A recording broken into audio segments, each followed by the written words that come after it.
शब्बीर का कहना है कि जरो जवाहिर की चमक और खनकते सिक्कों की झंकार अच्छों का ईमान मुतज़ल्ज़ल करने के लिए काफी है।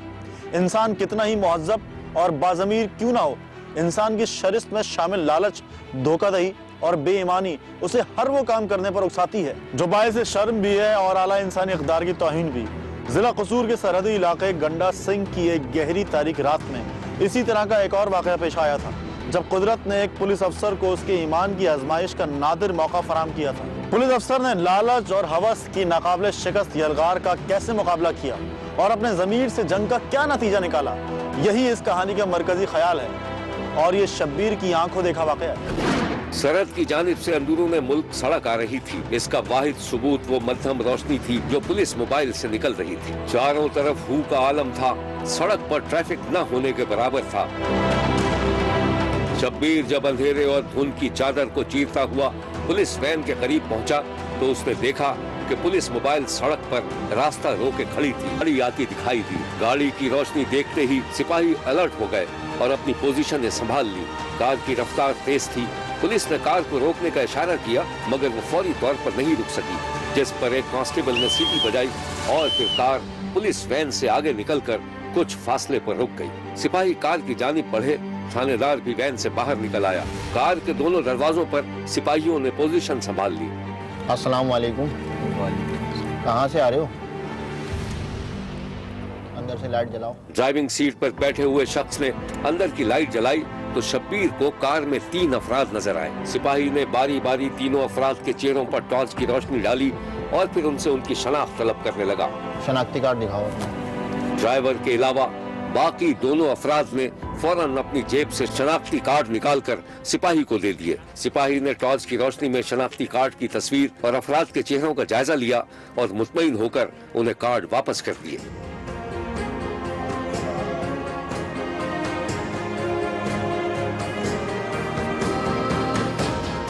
जब सिपाही ने ड्राइवर से कार्ड तलब किया तो उसके पास शनाख्ती कार्ड नहीं था।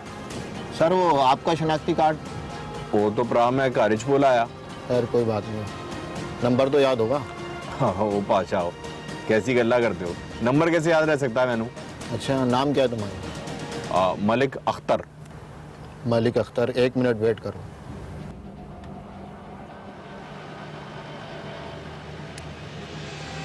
कौन लोग हैं? सर गाड़ी में 3 अफराद सवार हैं। 2 के पास शनाख्ती कार्ड है, 1 के पास नहीं है सर। पता किया कहाँ से आ रहे हैं, कहाँ जा रहे हैं? हाँ सर ये नजदीकी गांव के हैं। चलो मेरे साथ। थानेदार कार के करीब आया। उसने कार के अंदर का जायजा लिया और इस दौरान हल्के फुल्के अंदाज में सवालात भी करता रहा। हाँ भाई बादशाह, कार्ड वार्ड भी रखिया करो। ओ थानेदार साहब गलती हो गई जी। अब हमें कैसे अंदाजा हो कि तुम कौन लोग हो? तुम्हारा नाम क्या है? उस्मान। उस्मान। और तेरा नाम क्या? अशरफ। अशरफ। तुम्हारे पास तो कार्ड नहीं है, नाम क्या है? उपायन साड़ा नाम मलिक अख्तर हैगा। अख्तर। ये लाल बैग में क्या है? ओ जी रकम हैगी साड़ी। कितनी रकम है? 50 लाख 18,000 रुपये आएंगे। हमारा ज़रूरत के मुताबिक है, बिनोला वगैरह खरीदना है, इसलिए हम गाड़ी में रकम रखी हुई है। मैंने कहा कि आज का तो बैंकों का दौर है, ऑनलाइन भी आप जाकर करवा सकते थे जिधर आपने कोई बिनोला वगैरह खरीदना है। ये नकल रकम आपके पास खुदा ना खास्ता कोई डकैती हो जाए। बहरहाल मैंने उन्हें मशकूक जाना। तुम लोग जरा बाहर आओ। थानेदार साहब मेहरबानी करो। बाहर तो आओ भाई, बाहर। तुम गाड़ी चेक करो। तीनों अफराद कार से बाहर निकल आए और सिपाही कार की तलाशी लेने लगा। शॉपर में नोट ही नोट भरे हुए थे, जबकि सीट के नीचे से भी रकम बरामद हुई। कार से बाहर थानेदार अख्तर नामी ड्राइवर से पूछगछ करता रहा। हाँ जी अख्तर साहब, इतनी बड़ी रकम लेके कहाँ घूम रहे हो? और जी सर जी मैं ताजिर हूँ, मेवे की खरीदारी करने के लिए निकला था। कहीं लूट मार तो नहीं की? और जी तौबा करो जी तौबा। आपको डर नहीं लगता? इतनी बड़ी रकम लेके घूम रहे हो, कोई डकैती हो जाए, कोई लूट ले। ओ जी थानेदार साहब, ओ जी डर क्यों लगेगा? आप लोग हमारी हिफाजत वास्ते आएंगे तो सानू की परवाह जी। अख्तर साहब तुसी खुद ही दसो, ਤੁਹਾਡੇ नाम की तस्दीक किस तरह की है? ओ थानेदार साहब तुसी यकीन कर लो मैं ही अख्तर हूँ। ये साढ़े चाचे का लड़का आएगा और ए साढ़े मामे का। और पूछ लो इनू। चलो जी, अल्लाह खैर करे, चौकी चल के बात करते हैं। ओ जी जैसे आपकी मर्जी, जिधर चाहो ले चलो। चलो जी चलो, चौकी चलो। रात के सन्नाटे में इतनी बड़ी रकम ने पुलिस को मशकूक कर दिया था और फिर ड्राइवर के नाम की तस्दीक ना होने से थानेदार की तसल्ली नहीं हो रही थी। पुलिस अख्तर को और उसके कजन्स को वैन में बिठाकर पुलिस चौकी ले आई थी। आ जाओ जी, आ जाओ। थानेदार हाजी यूनुस ने अपनी कुर्सी संभाली और तीनों अफराद को सामने बिठा लिया। इस दौरान पुलिस एहलकार रकम से भरे हुए शापर लेकर अंदर आ गए और थानेदार की मेज पर यह रकम रख दी गई। कोई चाय ठंडा वगैरह? थानेदार साहब थोड़ी बड़ी मेहरबानी, थोड़ा जल्दी कर दो बस। कितनी रकम बताई थी आपने? पूरे 50,18,000 रुपए आएंगे। एक काम करते हैं, अपनी तसल्ली के लिए ये नोट गिन लेते हैं। तुम्हारे सामने टेबल पे बैठकर नोट गिनो। Yes sir. और शनाख्ती कार्ड भी चेक करो अच्छी तरह। ठीक है सर। सिपाहियों ने शॉपर में मौजूद रकम गिननी शुरू कर दी और रकम उतनी ही थी जितनी बताई गई थी। देखिए, इस तरह से इतनी बड़ी रकम लेके फिरना, कोई अहमक ही होगा जो ऐसा काम करे। वो थानेदार साहब ए रकम साड़ी आएगी, ए मेरे चाचे का लड़का आएगा और ए मेरे मामी का लड़का आएगा। भाई एतबार कर रहा हूँ, जब भी तो ऐसी बातें कर रहा हूँ। ठीक है सर, ये रकम भी पूरी है और ये शनाख्ती कार्ड भी दुरुस्त है। रकम भी पूरी है, शनाख्ती कार्ड भी पूरी है। थानेदार साहब ए चाचे का है, एक मामे का आएगा। उन्होंने दोनों ने अपनी आईडी कार्ड की कापियां दे दी और इसने नंबर आईडी कार्ड का हमें बताया। हमने बायोमेट्रिक से इसकी वेरिफिकेशन की, वो फेक आ गई, वो तस्दीक ना हुई, वो भी तस्दीक ना हुई और आईडी कार्ड की कापी भी नहीं दे रहा था, वो फेक भी साबित हो गई। हम मजीद मशकूक हो गए। ओ थानेदार साहब तुसी दसो मैडम हुण की करिए? एक काम करते हैं, तुम्हारे गांव चलते हैं, वहां कोई ना कोई तो तुम्हें पहचान लेगा, हैं? बता देगा तुम्हारा नाम क्या है। ए गल भी चंगी आएगी। पायन 100 बिस्मिल्लाह। चलिए चले भाई, चलो जी।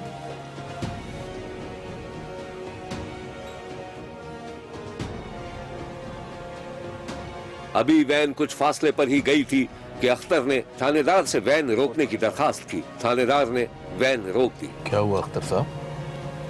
कुछ नहीं थानेदार साहब, मैंने सोचा आपको तकलीफ क्यों दूं। आप इतने अच्छे आदमी आएंगे। वो जी असल बात यह है कि साड़ा नाम मलिक अख्तर नहीं हैगा, साड़ा असली नाम आजम भट्टी हैगा। तुसी चौकी विच चलो, मैं ਤੁਹਾਨੂੰ सारी गल्लां बताना। थानेदार का शक अब यकीन में बदल गया था कि उसने किसी अहम मुलजिम को पकड़ लिया था। थानेदार ने गर्दन मोड़कर बराबर में बैठे हुए अख्तर या आजम नामी शख्स के चेहरे को गौर से देखा तो वो आंखें नीचे अपना माथा पकड़े बैठा था। अख्तर नामी ड्राइवर ने अपना नाम पुलिस को क्यों गलत बताया था? 50 लाख रुपए की क्या कहानी थी? और अख्तर इतनी बड़ी रकम लेकर इतनी रात को सरहद की जानिब क्यों आ रहा था? इन तमाम सवालों के जवाब आप जान सकेंगे, लेकिन एक ब्रेक के बाद। कहीं जाइएगा मत, क्योंकि कोई देखे ना देखे, शब्बीर तो देखेगा। पुलिस अख्तर नामी शख्स को उसके नाम की तस्दीक के लिए उसके गांव लेकर जा रही थी। अख्तर ने किसी खौफ के तहत अपनी असली शनाख्त जाहिर कर दी।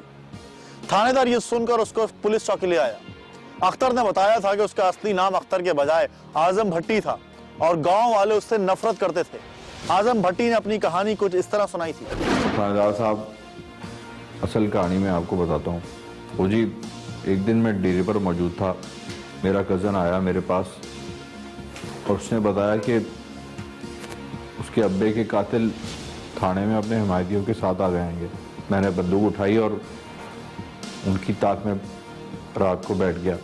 वो लोग मुझे जैसी नज़र आए, मैंने बंदूक निकाल कर उन दोनों को कत्ल कर दिया। उन दोनों पर फायर किया मैंने। फिर मेरे चाचा और मेरे कज़न पर और मुझ पर दोहरे कत्ल का मुकदमा हो गया। मेरे चाचा और मेरे कज़न को तो जमानत मिल गई, लेकिन और फिर तुम? मुझे मफरूरी काटनी पड़ी। सर जी कत्ल करने के बाद मैंने वो इलाका छोड़ दिया। मुझे वो रात कभी नहीं भूलती। जब मैं हुलिया तब्दील करके लारी अड्डे पहुंचा, वहाँ से एक बस में बैठकर मैं शहर से बाहर चला गया सर जी। फिर दूसरे शहर जाकर मैं अपने एक कज़न के घर पे कुछ दिन रुक गया। फिर एक रोज़ मेरी नज़र अखबार पर पड़ी। उसमें खबर थी अदालत ने मुझे इश्तिहारी मुल्ज़िम बना दिया था जी। 13 साल मैंने मफरूरी काटी, आज तक मैं पुलिस के हाथ नहीं आया। और ये उसमें मुजरम इश्तिहारी है, पीओ है। आज तक ये 13 साल का पीओ चल रहा है। और ये रकम हमने आज ही, हमारा इधर काना में पंचायत थी, वो पंचायत में हमने रकम लेकर गए थे कि शायद ये रकम हमें नकद देनी पड़ जाए तो हम वो रकम दे देंगे। फिर इन्होंने ये असल बात बताई। एक नामी गिरामी इश्तिहारी मुल्जिम की तारीकी रात में 50 लाख रुपए की खतीर रकम मामूली तनख्वाह पर काम करने वाले थानेदार के लिए ऐसी थी कि जैसे गोया उसके हाथ में सोने की चिड़ी आ गई हो। थानेदार की टीम के वारे न्यारे होने का इम्कान था। फिर शब्बीर ने पुलिस चौकी में जो मंजर देखा वो ये था। सर जी, तुसी मेहरबानी करो, तुहाडे नाल अकेले च गल्लां करनी हैगी। भाई ऐसा करो, तुम लोग बाहर जाओ। ठीक। भट्टी साहब कोई जरूरी बात करना चाहते हैं। ठीक है सर। दरवाज़ा बंद कर दूं सर? नहीं, दरवाजा खुला है। Yes sir. थानेदार हाजी यूनुस के जमीर की आजमाइश का इम्तिहान शुरू हो चुका था। ओ सर जी, तुसी मेहरबानी करो, आधी रकम रख लो और मैनू जाने दो। इन्होंने कहा 20 लाख ले ले। 20 लाख के बाद फिर 30 लाख की आ गई, फिर 40 देगी। फिर इन्होंने कहा 50 रख लो, हमें 18,900 दे दो, ऊपर वाला जो है 50 आप रख ले। वो थानेदार साहब, तुसी मेरे नाल जैसी भी कसम ले लो, ऐ गल तुहाडे और मेरे दरमियान ही रहेगी। कोई वादा है मेरा। शब्बीर को यकीन हो गया था कि 50 लाख के अवज़ मुल्जिम की जान छूट जाएगी, क्योंकि रात के अंधेरे में कोई देखने वाला नहीं था। थानेदार की जगह कोई और भी होता, वो कदमों पर पड़ी इतनी बड़ी दौलत को ठुकराने से पहले कई बार सोचता। शब्बीर को यकीन है कि थानेदार को भी अपने बच्चों के बेहतर मुस्तकबिल का ख्याल जरूर आया होगा। थानेदार ने इतनी बड़ी रिश्वत को ठुकरा दिया था। मैंने मुलाजमों को भी बताया तो यार इधर आओ, अंदर बात सुनो। जब मुलाजम आ गए तो मैंने कहा ये 50 लाख देते हैं, क्या मर्जी है आपकी। देख लें, हम लोग क्या कह सकते हैं सर, जैसा आपको बेहतर लगे। भट्टी साहब, आपको बुरा तो लगेगा और आप दिल ही दिल में हमें गालियां भी दे रहे होंगे, लेकिन ये जानकर आपको हैरानी होगी कि जब मैंने पुलिस फोर्स ज्वाइन की तो मैंने अपने रब से अहद कर लिया था, मैं बेगुनाह को तंग नहीं करूंगा और गुनाहगार को छोड़ूंगा। ये 50 लाख कितनी देर मेरे साथ चलेगा? मैं कल मर जाऊं तो इसका जवाब कौन देगा मेरी जगह? इसलिए इसको हथकड़ी लगा ले, इनको भी हथकड़ी लगा लो, इनकी वेरिफिकेशन तमाम करते हैं। भट्टी साहब को गिरफ्तार कर लो। Yes sir. थानेदार ने इशारा किया तो सिपाहियों ने आजम भट्टी के हाथों में हथकड़ी डाल दी। पुलिस के ईमानदार अफसर यूनुस ने रिश्वत जैसी लानत को ठुकरा कर अपना फर्ज पूरा किया था। दोहरे कत्ल के इश्तिहारी मुल्जिम को गिरफ्तार करके उसको थाने के हवाले कर दिया था, जहां वो मतलूब था। बज़ाहिर नेक नियत अफसर का काम खत्म हो चुका था।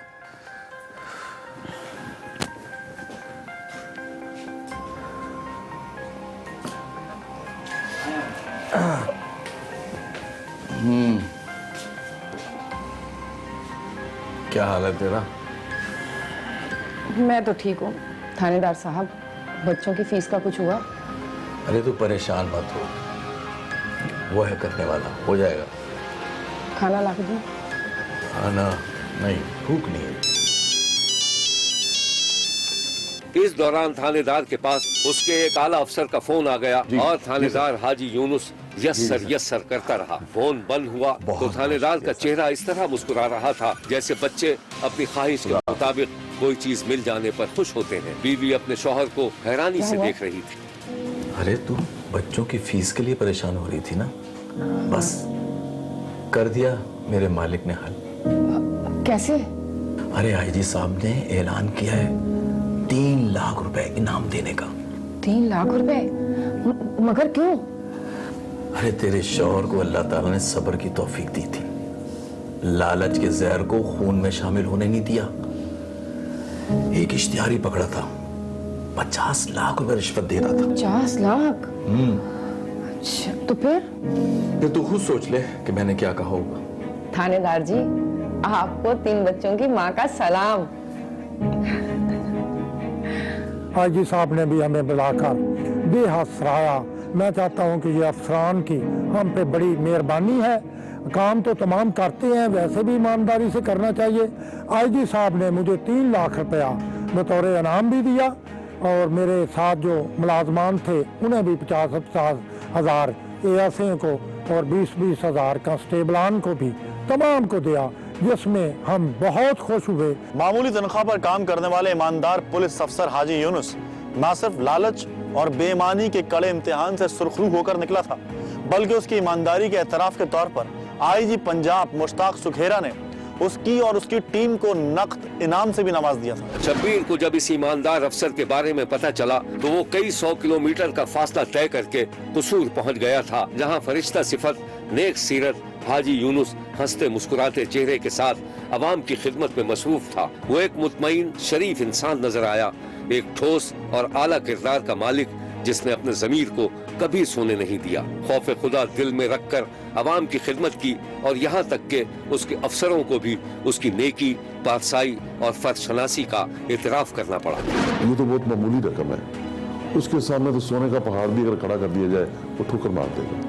इतना जबरदस्त आदमी है वो। शब्बीर ने नेक, निडर और आला किरदार के पुलिस अफसर की ईमानदारी, फर्शनासी को सलाम किया है और कहा है कि हाजी यूनुस जैसे नेक और ईमानदार अफसरों को ज्यादा से ज्यादा तरक्की देकर उनकी हौसला अफजाई की जरूरत है, ताकि हाजी यूनुस की तरह दीगर अफसरान भी महकमे पुलिस के बारे में पाई जाने वाली गलत फहमी के तासुर को गलत साबित कर सके और अवाम और पुलिस के दरमियान पहले से मौजूद बेएतमादी की खलीज का खात्मा हो सके। देखते रहिए, क्योंकि कोई देखे न देखे, शब्बीर तो देखेगा। जिला कसूर के इलाके मुस्तफाबाद में एक 4 साला बच्ची गुज़िश्ता दिनों अचानक लापता हो गई और पुलिस बच्ची को तलाश कर रही थी। कसूर के इलाके मुस्तफाबाद की गलियों में बच्चों की दौड़ भाग और खेल कूद का सिलसिला जारी था। फातिमा की मां ऊपर छत पर कपड़े धोकर अलगनी पर डाल रही थी। किसी काम से फातिमा की मां नीचे उतरी तो बेटी को आवाज देने लगी, फातिमा, बच्चा कहाँ हो? फातिमा,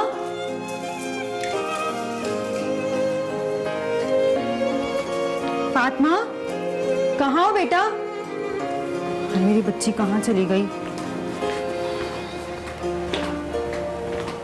फातिमा की मां ने बेटी को इधर उधर तलाश किया और जब बेटी नजर न आई तो वो अपने दरवाजे से बाहर आ गई, जहां उसके मुश्तरका खानदान के बुजुर्ग, नौजवान और बच्चे मौजूद थे। फातिमा का बाप भी बाहर चारपाई पर बैठा हुआ था।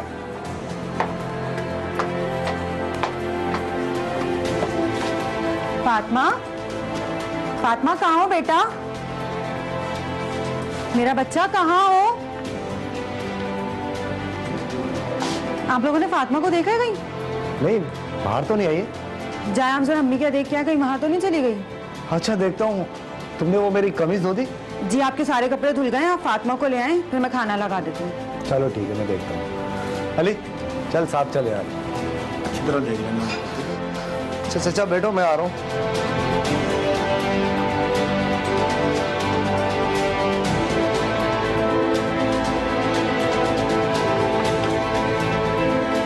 तो ये सुबह सुबह पता नहीं कहाँ चली गई ये लड़की। भाभी, क्या हुआ? कुछ परेशान लग रही है? अरे फातिमा को ढूंढ रही हूँ, पता नहीं कहाँ चली गई है वो। कहाँ गई होगी? बाहर गली में होगी या नानी के चली गई होगी?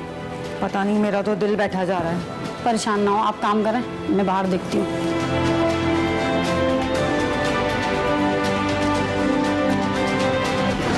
कई घंटों तक फातिमा को रिश्तेदारों और पड़ोसियों के घर में तलाश किया जाता रहा, लेकिन फातिमा ना मिल सकी। शब्बीर ने देखा कि फातिमा के घर और घर के बाहर उसके रिश्तेदार और पड़ोसी जमा हो गए थे और फातिमा के ना मिलने पर परेशान थे। फातिमा का फूफा अली रजा सबसे ज्यादा परेशान नजर आया और वो भी रिश्तेदारों की भीड़ में परेशानी के आलम में बैठा हुआ था। इसी दौरान फातिमा के दादा का फोन बजने लगा। फातिमा के दादा ने सबको हाथ के इशारे से खामोश करवाया और एक तरफ खड़े होकर फोन सुनने लगा। जैसे जैसे वो फोन सुनता जा रहा था, उसके चेहरे का रंग उड़ता जा रहा था। फोन बंद हुआ तो सबसे पहले अली रजा ने अपने ससुर से पूछगछ शुरू कर दी।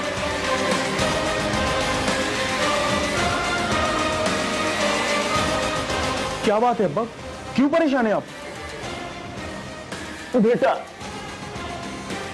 किसी ने फातिमा को अगवा कर लिया है और वो कहते हैं अगर 2 घंटे के अंदर अंदर 20 लाख रुपए ना दिए तो वो फातिमा को मार डालेंगे।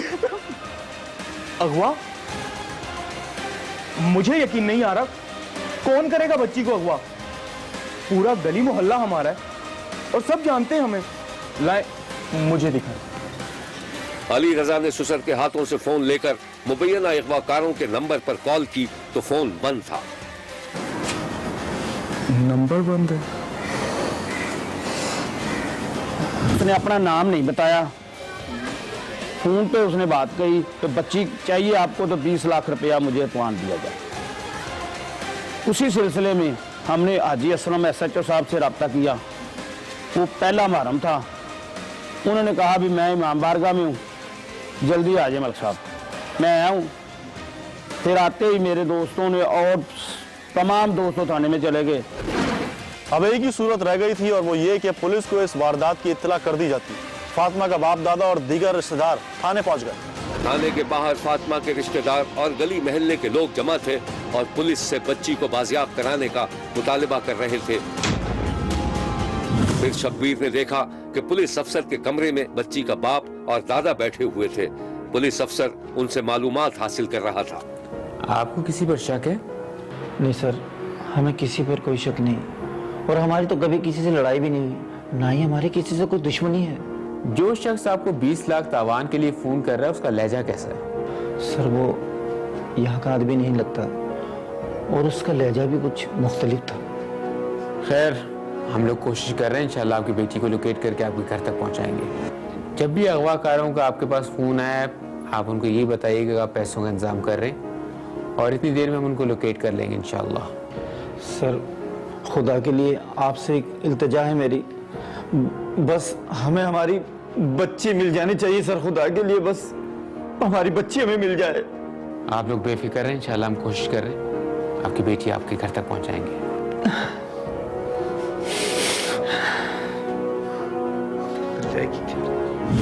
फिर शब्बीर ने देखा कि इलाके के पुलिस अफसर अपनी टीम के साथ फातिमा के महल्ले में मौजूद लोगों से मालूमात हासिल कर रहे थे। गलियां तंग थीं, गुजर मुश्किल से हो रहा था, लेकिन पुलिस अपना काम कर रही थी।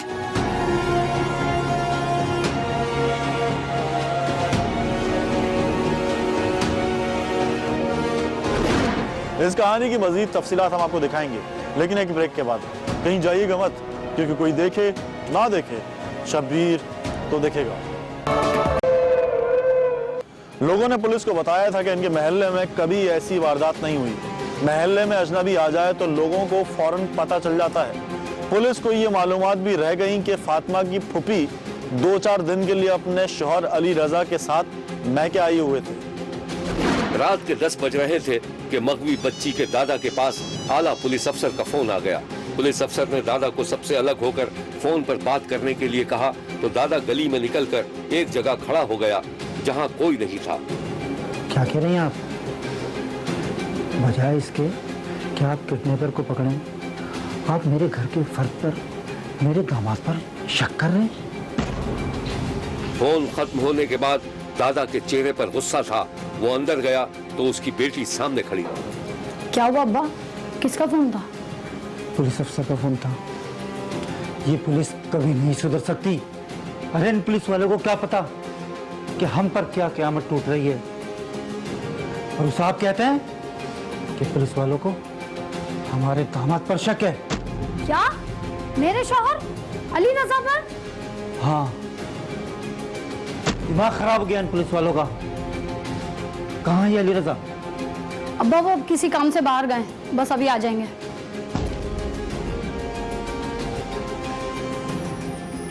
फिर शब्बीर ने देखा कि फातिमा के घर वाले पुलिस पर भरोसा करके अपने कामों में मसरूफ हो गए, लेकिन फातिमा की माँ मुसल्ले पर बैठी मुसलसल रोए जा रही थी। फातिमा का बाप भी बेचैनी से एक तरफ टहल रहा था और दादा थकन उतारने के लिए सोफे से। पुलिस का शुबा ठीक था। फातिमा के फूफा ने दौलत की लालच में अपने दोस्तों की मदद से अपनी ही भतीजी को अगवा कर लिया। शब्बीर ने देखा कि पुलिस अफसर के सामने फातिमा का फूफा अपने अगवाकार साथियों को फोन कर रहा था, लेकिन फोन बंद था। फोन कुछ देर के लिए खुलता था और फिर बंद हो जाता था। पुलिस ने जदीद आलात के जरिए मुल्जिमान की लोकेशन का पता चला लिया था। फिर शब्बीर ने देखा कि पुलिस पार्टी डीपीओ की सरबराही में घने खेतों और कच्चे पक्के रास्तों के दरमियान से होती हुई इंतहाई राजदारी से टारगेट की तरफ बढ़ रही थी। फोन लोकेटर ने एक जगह की निशानदेही की तो पुलिस वैन रुक गई और पुलिस ने पोजीशन संभाल ली। सर सिग्नल आ गया सर, फुल सिग्नल आ रही, यही जगह है, यही जगह। ये एक फार्म हाउस था और फिर उन्होंने एक कमरे को घेर लिया।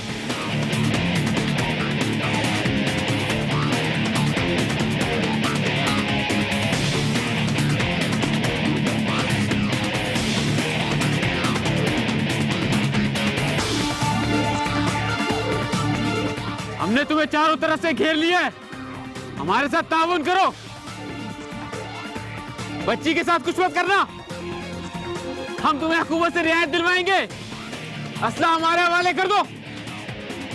अब ये ऐलान जारी था कि मुल्जिमान ने फार्म हाउस की छत से पुलिस पार्टी पर फायरिंग शुरू कर दी। फायरिंग इतनी तेज थी कि पुलिस एक लम्हे के लिए घबरा गई। फिर अचानक फायरिंग रुकी तो police party DPO Nasir Rizvi की सरबराही में अपने टारगेट की तरफ बढ़ने लगी। फिर शब्बीर ने देखा कि दो अगवाकार वहां मौजूद थे और बच्ची एक तरफ गुमसुम और खौफजदा बैठी थी। पुलिस अचानक मुल्जिमान के सर पर पहुंच गई थी। मुल्जिमान को खबर हुई तो उन्होंने पलटकर पुलिस पर दोबारा फायरिंग शुरू कर दी। इस दौरान पुलिस ने अपनी महारत का सबूत देते हुए ऐसी फायरिंग की कि दोनों अगवाकार हलाक हो गए।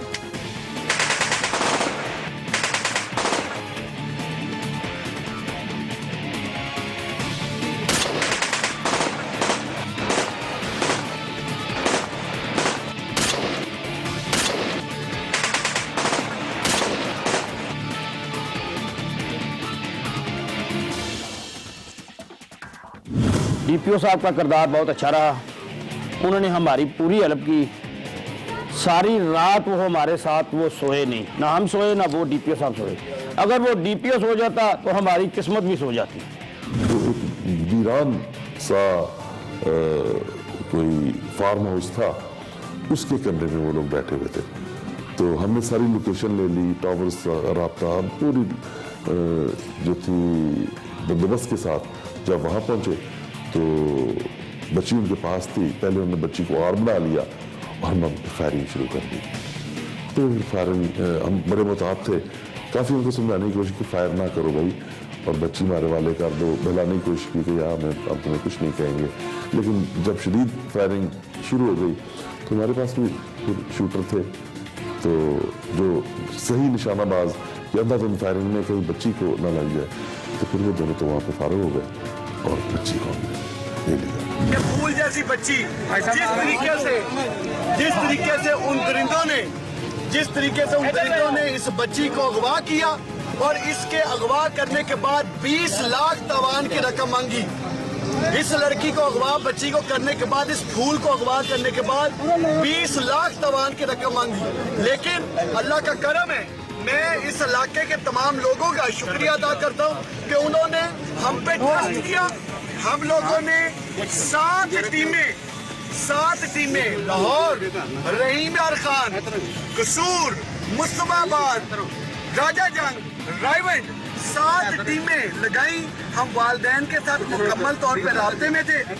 अल्लाह ने करम किया और जिस वक्त हमें टिप मिली कि वो जो अगवाकार हैं जिन्होंने अगवा किया है वो इस वक्त एक जगह पे बैठे हैं, हम लोगों ने रेड किया तो उन बदबख्तों ने हमारे ऊपर फायरिंग की। जब उन बदबख्तों ने फायरिंग की तो आपके मुजाहिदों ने, आपके शेरों ने वापसी उन पे फायरिंग की। अल्लाह ने करम किया, उस फायरिंग के नतीजे में वो दोनों बदबख्त डाकू जहन्नुम हासिल हो चुके हैं। शब्बीर का कहना है कि वो देख रहा है और मुसलसल देखता रहेगा। मुल्क भर से मजीद कहानियों और उनकी तफसीलात के साथ फिर मुलाकात होगी। देखना ना भूलिएगा, क्योंकि कोई देखे ना देखे शब्बीर तो देखेगा।